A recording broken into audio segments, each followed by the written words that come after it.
Everyone's asking the same question right now. Is the housing bubble about to pop? And I get it. Prices are near all-time highs. Rates are brutal. People are getting priced out. And the market feels like it's one bad headline away from collapsing. So today, we're going to answer that question directly. With the actual data. Not opinions, not fear. The numbers. Here's what we're going to cover. What a real housing bubble looks like.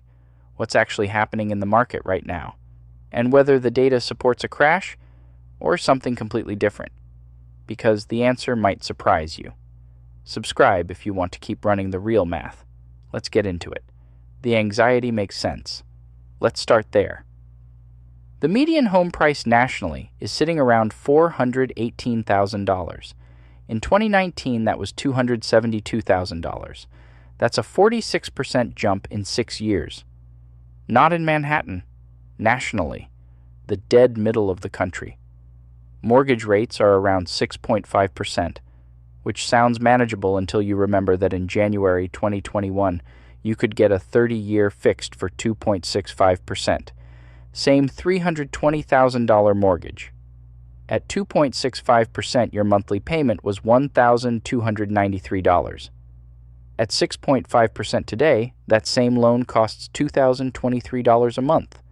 That's $730 more every month for 30 years for the same house. Transaction volume just hit its lowest point since 1995.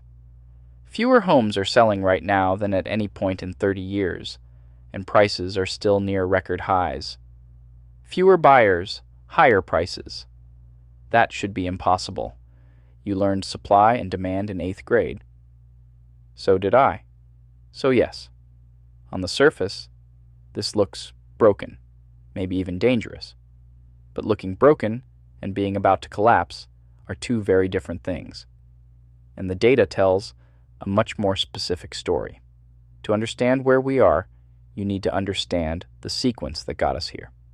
2020, the Fed slashes rates to zero and pumps $120 billion a month into the financial system. By January 2021, the 30-year fixed hits 2.65%, the lowest since 1971. Buyers flood the market. Pandemic reshuffles where people want to live. Remote work explodes. People leave expensive cities and descend on Austin, Phoenix, Boise, Nashville with pre-approvals and pandemic savings. National home prices jumped 37% between March 2020 and March 2022, 2 years. Austin up 61%, Phoenix up 59%, Boise up 53%. Then inflation hits 9.1% in mid-2022, and the Fed does what central banks do, 11 rate hikes in 16 months. Mortgage rates go from 3.22% in January 2022 to 7.79% in October 2023, the highest since 2000. Sales collapse, but prices don't fall.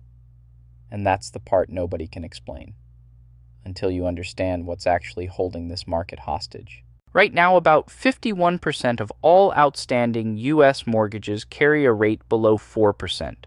Roughly 20% carry a rate below 3%. If you bought in 2020 or 2021 at 2.75%, you are sitting on a financial instrument that no longer exists. The bank will not recreate it. If you sell and buy another home today, you're surrendering the cheapest money you'll ever access and replacing it with money that costs more than twice as much. On a $400,000 mortgage, that swap costs $730 more per month. $87,600 more over a decade. Just in interest. Just for wanting to live somewhere different. Federal Reserve researchers put the average lock-in cost at over $65,000. $65,000 to leave. So the rational homeowner stays, not because they want to, because a spreadsheet is physically keeping them there. The Atlanta Fed found this reduces the probability any homeowner lists their home by 21 to 23%. Researchers estimate it has suppressed 1.7 million transactions that would otherwise have happened. Active inventory is still 17% below 2019 levels. The market isn't broken in the sense that it's collapsing. It's broken in the sense that it has completely stopped moving. Demand collapsed and supply collapsed at exactly the same time. And that's why prices haven't fallen. Now, is this 2008? No. And the reasons it's different are the most important numbers in this entire video. In California, one of the most watched housing markets in the country, the months of supply right now is 3.3 months. In January 2008, at the peak of the last bubble, it was 16.6 months. That number would have to increase by 5 times to reach 2008 levels. 5 times. It hasn't been anywhere near that in years. Nationally, the picture is the same. In 2006 and 2007, subprime mortgages made up 18 to 21% of all originations. Liar loans, interest-only products, negative amortization mortgages, mainstream products. The banking system was betting on prices rising forever using borrowed money with zero margin for error. Today, subprime lending is roughly 3.6 to 4.2% of originations. The median credit score at origination is 758, 50 points higher than 2006. Here's the most important number. In 2009, 26% of all mortgage properties were underwater. That's the condition that triggers mass defaults, forced sales, and a genuine price spiral. Today, just 2.2% are underwater. Homeowners are sitting on $35.8 trillion in collective equity. Foreclosures in 2024 totaled 174,100. In 2008, they hit 2.3 million. The 2008 crisis happened because banks lent money to people who couldn't repay it, based on home values they largely invented. Today, the problem is almost the inverse. The lending is sound. The borrowers are qualified. The equity is real. And you still can't afford anything. This is not a fragile market. It's a frozen, structurally constrained, deeply expensive market. And those are two very different problems. The supply shortage didn't start in 2020. It was built piece by piece over 15 years of underbuilding after 2008. The U.S. is short somewhere between 3.5 and 4.5 million housing units. After the financial crisis, builders pulled back hard through the entire 2010s. Housing starts averaged about 990,000 per year against a historical baseline of 1.5 million.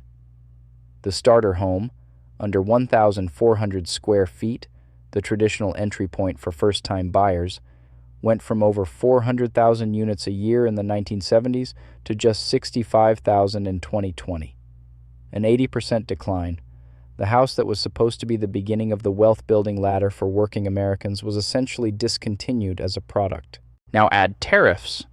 Steel up 50%, aluminum up 50%, Canadian lumber up 45%, adding an estimated $10,000 to $17,500 to the cost of every new home. The supply problem took a decade to create. It will take at least a decade to meaningfully solve. There is no policy lever anyone can pull that builds 4 million homes in 2 years. If this is making sense and you want more breakdowns like this, subscribe. One more section coming that covers what this actually means for you. Here's the honest forecast. And it's the boring one. Most projections have rates ending this year between 5.7 and 6.1%. Better? But a bank rate survey found 37% of homeowners need rates below 5% before they'd even consider selling. That threshold isn't where we're headed this year. Here's the twist almost nobody's talking about. A dramatic rate drop might not fix affordability. It could temporarily make it worse. Millions of buyers are sitting on the sidelines right now. If rates drop to 5% quickly, that wave of pent-up demand floods back overnight. But supply doesn't recover overnight. So what happens when massive demand hits insufficient supply? Prices spike. The same dynamic that drove 2020 to 2022 could partially repeat, at a higher base level. The cure, if it arrives too fast, could make the disease worse before it makes it better.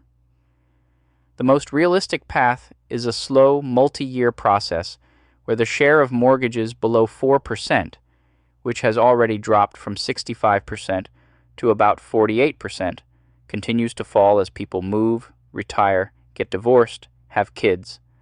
That slow release of inventory is how this market gradually unfreezes. Not a crash, not a rescue, just time. So, is the housing bubble about to pop? The data says no, not because the market is healthy, it isn't, but because the conditions that cause a crash aren't here. No mass defaults, no underwater mortgages at scale, no fraudulent lending, no forced selling. What we have instead is a market that is expensive, frozen, and structurally broken in a way that won't be fixed quickly. A crash at least creates buying opportunities. A frozen market that grinds sideways just continues to absorb more of people's income and wait for time to do what policy can't. The decision to buy has to be based on your real numbers, not the market's narrative. If total monthly housing costs land below 28 to 30% of your gross income, and you plan to stay at least 7 years, buying makes sense. If the math doesn't work at that threshold, it doesn't work. Stretching to 45% of income because someone says now is a great time doesn't make it a great time. Renting and investing, the difference is a completely legitimate strategy. Nobody with a financial incentive will tell you that, because nobody earns a commission when you put money in an index fund. You're not crazy for thinking none of this adds up. It genuinely doesn't. But understanding exactly why it doesn't, that's how you make a decision that actually works for you, instead of just going along with collective financial insanity because everyone around you insists that buying is always the right move. Now you know what the data actually says. Drop a like if this helped and subscribe. There's a lot more of this coming.